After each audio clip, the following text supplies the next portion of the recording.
અનંત પટેલે જીતનો શંખનાદ ફૂંકી દીધો છે અને દાવો કર્યો છે કે તેઓ દિલ્હીમાં જઈને ડંકાની ચોટ પર સવાલ કરશે। શું છે સમગ્ર મામલો, વાત કરીશું આ વિડીયોમાં। નમસ્કાર, હું હિરલ પરમાર અને આપ જોઈ રહ્યા છો નિર્ભય ન્યૂઝ।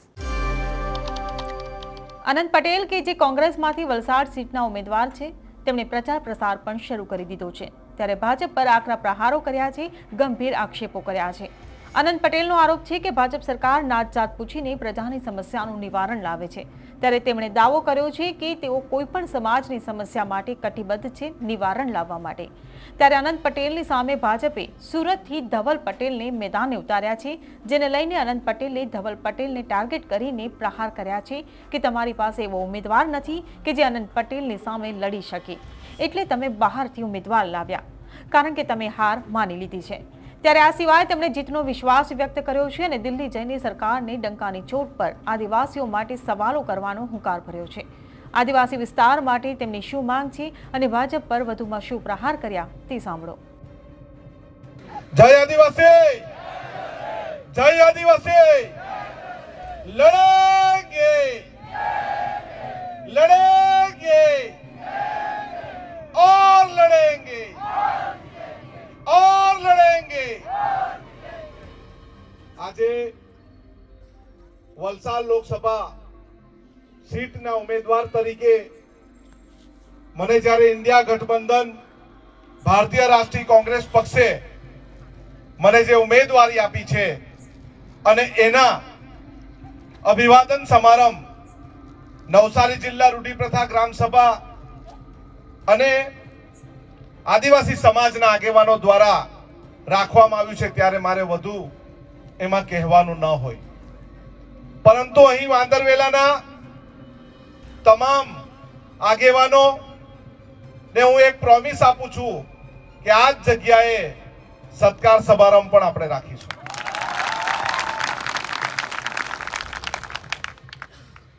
આપણા વિસ્તારમાં અવનવા પ્રોજેક્ટો આવે છે, એની સામે તો આપણે લડતા જ છે ને લડતા રહીશું।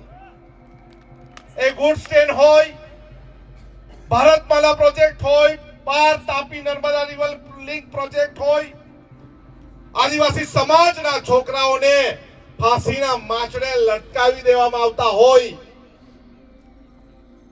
વલસાડ ધરમપુર જેવા વિસ્તારોમાં નવી નવી કંપનીઓ આવતી હોય, પ્રદૂષણ ફેલાવતી હોય અને ડાંગ જેવા વિસ્તારમાં સફારી પાર્ક જેવું આવતું હોય, એની લડત માટે અમારી પાસે સેના તૈયાર છે। પરંતુ જ્યારે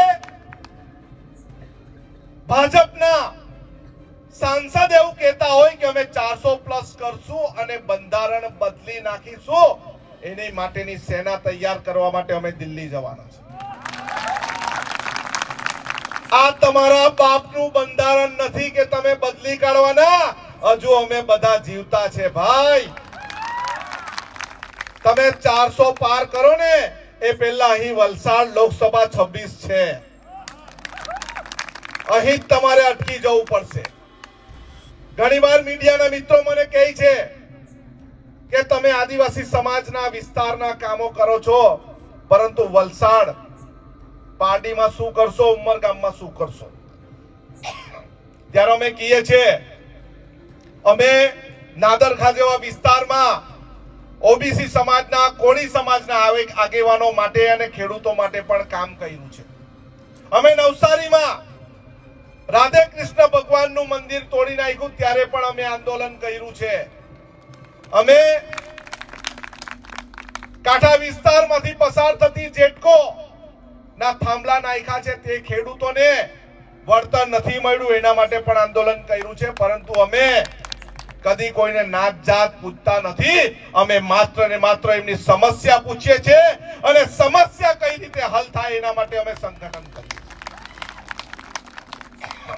ચૂંટણી આવે એટલે અવનવા ગતકડા આવી જશે કે ભાઈ અનંતભાઈ આદિવાસી છે કે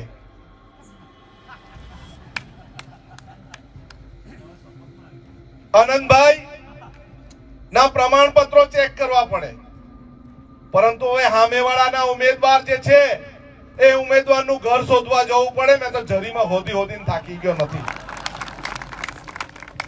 તમારી પાસે કોઈ એક ઉમેદવાર નથી જે આનંદ પટેલની સામે, આદિવાસી સમાજની સામે લડી શકે. તમારે બહારથી ઉમેદવાર કેમ લાવવો પડે? કારણ કે તમે હાર પારખી ગયા છે. તમે હાર પારખી ગયા છે. એવો ઉમેદવાર તમે મૂકો, એને પૈસા એકનું ફૂલ ફોર્મ ખબર નહીં હોય. એવો ઉમેદવાર મૂકો, પાર તાપી નર્મદા રિવર લિંક પ્રોજેક્ટમાં કેટલી નદીઓનું જોડાણ છે તે ખબર નહીં હોય. એને કદાચ ખબર નહીં હોય કે ગ્રામ સભા કેવી રીતે થાય.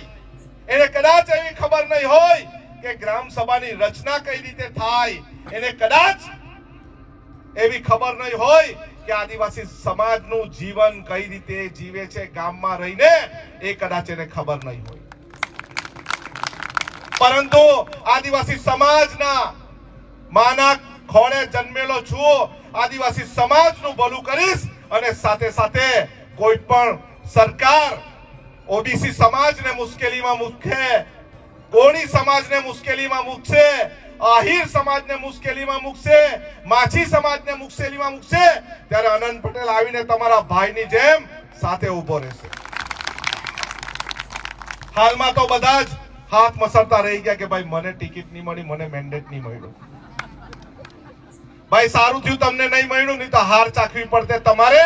અમે જીતશું, લડશું, અંત સુધી રહીશું, પરંતુ અમારી સાથે સાથેના તમામ પીડિત લોકોને તમામની સેવા માટે દિલ્હી જઈને અમે પણ પાટલી થાબડવાના નથી. અમે બીજાની જેમ ઊંઘવાના નથી. અમે કોઈ પણ સવાલ નથી પૂછવાના. એમ નહીં, ડંકે કી ચોટ પર સવાલ પૂછશું કે અમારા વિસ્તારની પાર તાપી નર્મદા રિવર લિંક જોડવાનું કારણ શું છે. અમારા વિસ્તારના બાળકોને શિક્ષણની ભૂખ પૂરી કરવા માટે અમારે ત્યાં પૂરતા પ્રમાણમાં ઇંગ્લિશ મીડિયમની શાળાઓ કેમ નથી? અમને ગ્રામ્ય વિસ્તારમાં કેમ માત્ર ને માત્ર ગુજરાતી મીડિયમની શાળાઓ છે? શું અમારે અંગ્રેજી માધ્યમ નથી ભણવું? અમારા વિસ્તારમાં માત્ર થેલી આપીને મફત અનાજ આપવાની વાત કરે છે, પરંતુ અમને શિક્ષણ પર પૂરતા પ્રમાણમાં આપો. વિજ્ઞાનની કોલેજ અમારા વિસ્તારમાં આપો, પોલિટેકનિક કોલેજ અમારા વિસ્તારમાં આપો. અમારા વિસ્તારમાં કુપોષિત બાળકો માટે તમે શું કર્યું છે એ દિલ્હીમાં જઈને સવાલ પૂછવાનો છે. આપણે સૌ ભેગા થઈને એક હાકલ થઈને આખા વિસ્તારમાં, આખી લોકસભામાં 1200 જેટલા ગામો આવે છે.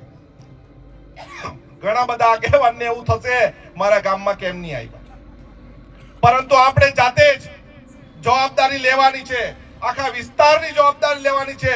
આપણા જેટલા સગા સંબંધી હોય વલસાડમાં, ધરમપુરમાં, કપરાડામાં, એને પત્ર લખો, એને ફોન કરો કે આનંદભાઈ નું કઈ કામ હોય તો અમે કરશું, પરંતુ આનંદભાઈને જીતાડો.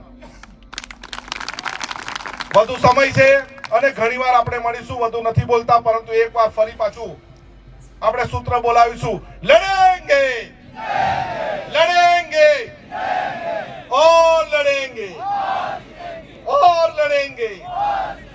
ફાડિયાની કોપી થાય છે એટલે હવે આ સૂત્રની બી કદાચ કોપી થશે, પરંતુ ભરમાઈ નહીં જશો. સૌને જય જોહાર. ત્યારે આનંદ પટેલે જે વિશ્વાસ વ્યક્ત કર્યો છે કે તેઓ લોકસભા જીતશે અને દિલ્હી જઈને સંસદ ભવનને ગજવશે, ત્યારે જોવાનું રહ્યું કે તેમનો આ વિશ્વાસ હવે કેટલો ફળે છે.